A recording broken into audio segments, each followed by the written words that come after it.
Technology के साथ century ply, आग से बचाए।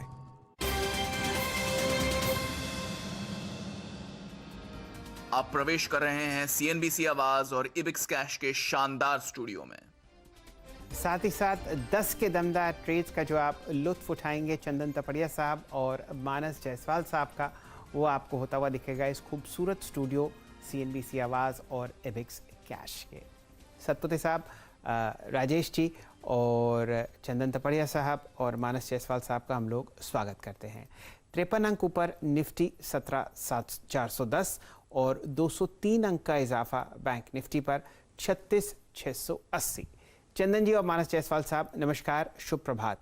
बताइए किस हिसाब से आप मोमेंटम को पकड़ रहे हैं और क्या दिख रहा है स्क्रीन पर जहां पर पोजीशन ली जा सके। जी सर जी, देखिए निफ्टी ने आज जो अपने नए कीर्तिमान है वो वापस यहाँ पे बनाए हैं। 17,438 के हाई आज देखने को मिले, तो वापस नए कीर्तिमान बनाए। बट यस, थोड़ा सा कंसोलिडेशन जरूर हो रहा है। पिछले 5 दिनों से हमने देखा कि जब भी कोई डिक्लाइन आता है बाजार में खरीदारी में तब्दील हो जाते हैं, और पिछले 5 दिन में भी निफ्टी 17,350 के ऊपर बंद हुआ। तो ओवरऑल अंडरटोन तो एज ऑफ नाउ तो अभी स्ट्रेंथ में है। जब तक अब 17,280 17,300 होल्ड करता है, बिल्कुल 17,500 और 17,777 तक के टारगेट आपको देखने चाहिए। सिमिलरली बैंक निफ्टी की बात करें तो बैंकिंग काउंटर्स में यहाँ पे कंपैरेटिवली सेलेक्टिव बाय है। अच्छी बात यह है कि आज 36,500 के सपोर्ट को होल्ड कर रहे हैं, तो उसी को आप स्टॉप लॉस बना सकते हो ऊपर में लगभग 36,850 तक के लेवल के लिए। बट अच्छी बात यह है कि स्टॉक स्पेसिफिक एक्शन देखने को मिल रहा है और बाजार में यह मूव कंपैरेटिवली ज्यादा रहेगा। तो 2 ट्रेडिंग आइडियाज की बात करें तो पहला तो रहेगा पीएल में देखिए लगभग ऐसा लग रहा है कि पिछले 14-15 दिनों का जो कंसोलिडेशन है वो अब एक मोमेंटम में तब्दील हो रहा है। और आज का जो कैंडल है 3 दिन के डोजी के बाद में, वो काफी हद तक इसमें 4-5% का अपटिक बता रहा है। डेटा सेटअप की बात करें तो शॉर्ट कवरिंग यहाँ पे देखने को मिल रहे हैं। तो पीएल पे खरीदारी की सलाह रहेगी। 2585 का स्टॉप लॉस है, ऊपर में आपको 2730 तक के टारगेट पीएल में देखने को मिलेंगे। और दूसरा ट्रेड रहेगा वो बैंकिंग सेक्टर से रहेगा एक्सिस बैंक पे। ऐसा लग रहा है कि एक्सिस बैंक का डिक्लाइन कंप्लीट हुआ है। रिसेंटली 819 से लेके 783 तक का डिक्लाइन देखा था, और 3 दिनों से 783 को डिसाइसिवली होल्ड करके और आज मूवमेंट दिया। तो कहीं ना कहीं एक पोलन फ्लैग का ब्रेकआउट और फॉलिंग सप्लाई ट्रेंड लाइन का ब्रेकआउट हमें यहाँ पे देखने को मिल रहा है। तो 786 के स्टॉप लॉस से 786 के स्टॉप लॉस से खरीदारी की सलाह। 820-22 तक के अपसाइड आपको एक्सिस बैंक में देखने को मिलने चाहिए। जायसवाल साहब का स्वागत करते हैं, जानने की चेष्टा करते हैं उनके 2 स्टॉक्स कौन से हैं और फिर आपके सामने आईपीओ लिस्टिंग्स होती हुई दिखेंगी। शैल जी, देखिए पहला तो रियल्टी स्पेस से होगा क्योंकि वहां पर काफी एक्शन है। गोदरेज प्रॉपर्टीज मेरा ध्यान है क्योंकि मैं समझता हूँ कि आज का जो मूव है वो एक ब्रेकआउट मूव है। 1610 का एक अहम रेजिस्टेंस ब्रीच हुआ है, तो मेरे हिसाब से अब आपको टारगेट बड़े सेट करने हैं। 1685 के टारगेट सेट करिए, करंट लेवल्स पे खरीदारी करिए 1594 के स्टॉप लॉस के साथ। और दूसरा स्टॉक गैस अथॉरिटी का है। देखिए गैस अथॉरिटी भी कंसोलिडेट हो रहा था, लेकिन आज वॉल्यूम्स के साथ स्टॉक ने 150 का एक अहम रेजिस्टेंस ब्रीच किया है। तो मेरा समझना है कि यहाँ पर भी रैली कंटिन्यू रहेगी। 157 के टारगेट सेट करिए। स्टॉप लॉस को थोड़ा ऊपर रिवाइज करेंगे। मैंने पहले 146 के स्टॉप लॉस दिए थे, लेकिन अब आपको 148 का स्टॉप लॉस रखना है और 158 के टारगेट सेट करना है। आपके सामने स्क्रीन्स पर अब लिस्टिंग्स होती हुई दिख रही हैं। विजया डायग्नोस्टिक्स 541 पर सेटल होता हुआ, और एमी ऑर्गेनिक्स इशू प्राइस 610 के सामने आपने 50% की वृद्धि देखी है, जो आपके सामने फिलहाल स्क्रीन्स पर आते हुए दिखेंगे। ये दोनों लिस्टिंग्स एक बीएससी और एक एनएससी पर फिलहाल होती हुई दिख रही है।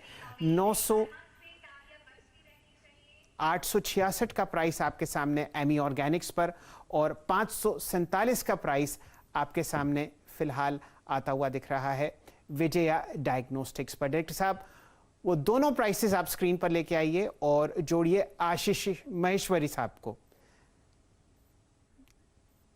आपके सामने 853 रुपए पर एमी ऑर्गेनिक्स और 550 रुपए पर विजया डायग्नोस्टिक्स स्क्रीन पर आते हुए दिख रहे हैं, और यहां पर फिलहाल आशीष महेश्वरी साहब जुड़ रहे हैं। आशीष जी, एमी ऑर्गेनिक्स और विजया डायग्नोस्टिक्स में आपकी पहली पसंद?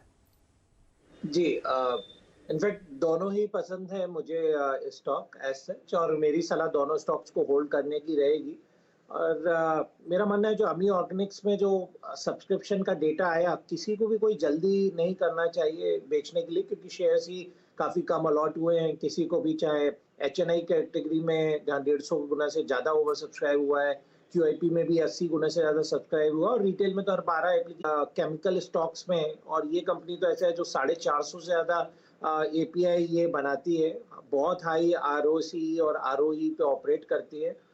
तो बिल्कुल मेरा मानना है कि इशू में उन्होंने जो ऑब्जेक्टिव था कि डेट को रीपेमेंट करेंगे, तो उसके बाद में प्रॉफिटेबिलिटी इस क्वार्टर से दिखेगा, उसमें काफ़ी जंप भी देखने को मिलेगा। तो मेरा तो सलाह रहेगी बिल्कुल स्टॉक को होल्ड करें, अभी जल्दी ये स्टॉक 1000 के ऊपर निकलता दिखाई देगा। एमी ऑर्गेनिक्स फिलहाल आपके सामने ट्रेड करता हुआ दिखेगा 901 रुपए के उच्चतम लेवल के आसपास, और यहाँ पर होल्ड की राय है। आपको महेश्वरी साहब कह रहे हैं कि एक बढ़िया मोमेंटम इसको शायद 4 डिजिट्स में भी ले जाता हुआ दिखे। ध्यान दीजिए, ऑर्गेनिक्स और केमिकल क्षेत्र में आपने बढ़िया मोमेंटम देखा है। विजया डायग्नोस्टिक्स आपको पसंद नहीं आता आशीष जी, कोई खास कारण? एक इशू ये था विजय डायग्नोस्टिक में, क्योंकि जो आजकल निवेशक ध्यान रखते हैं कि थोड़ा सा जो पैसा हो कंपनी के यूज के लिए भी आए, यहाँ पे सिर्फ निवेशकों को एग्जिट देने के लिए पैसे का यूज किया गया। तो इसके कारण से जो सब्सक्रिप्शन का डेटा था वो आपको काफी कम देखने को मिला। तो चाहे रिटेल निवेशक हो, वो भी समझदार है, HNIs ने भी बिल्कुल थम्स डाउन कर दिया था स्टॉक को। तो IPO के पॉइंट ऑफ व्यू से मेरा मानना है थोड़ा सा जो रिस्पॉन्स है वो कम आया था, तो जिसके कारण से जो IPO के बाद में एक ट्रिगर मिलता है अपसाइड का, वो बिल्कुल जैसे एक्सपेक्टेड था वैसा ही रहा। तो इनफैक्ट जिसको भी ये स्टॉक लगा है, मेरा मानना है अभी आपको शॉर्ट टर्म ट्रेडिंग के साथ के बजाय थोड़ा सा आप लंबी अवधि के लिए होल्ड करके रखेंगे तो ही रिटर्न बनेगा, क्योंकि जो बिजनेस वाइज कोई इशू नहीं है। साउथ इंडिया की लार्जेस्ट इंटीग्रेटेड डायग्नोस्टिक चेन है, बट आपको थोड़ा पेशेंस रखना पड़ेगा और ये लंबी अवधि का निवेश मान के चलना पड़ेगा। ईश्वरी साहब जुड़े हैं आप, और उतनी ही पैनी नज़र फंडामेंटल मार्केट पर रखते हैं सेकेंडरी बाजार में जितनी आपने प्राइमरी मार्केट में सटीक राय दी। एक बढ़िया कन्विक्शन ट्रेड आज के लिए शेयर कीजिए। जी, मेरा सलाह 2 स्टॉक्स में दे सकता हूँ। सबसे पहला मेरा स्टॉक रहेगा दीपक नाइट्राइट।